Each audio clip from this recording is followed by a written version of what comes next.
Medium-sized enterprises, which dominate the business landscape in the country, will now be able to access the much-needed credit courtesy of the Credit Guarantee Scheme. The scheme, which is a partnership between the Kenyan government and financial institutions, will receive a total of 10 billion shillings over 2 financial years, having already received 3 billion shillings to start advancing the already hard-hit SMEs. We are now looking at more targeted interventions by even collapsing some of these agencies into one whole healthy being, rather than having all of them in different stages of survival.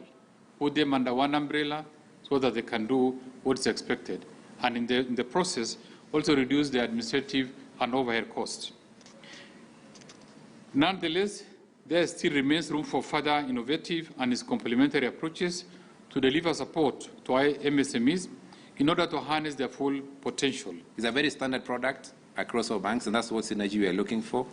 And so for most of us who lead the data and statistics, we talk about 70 to 80% of our businesses goes into small enterprises.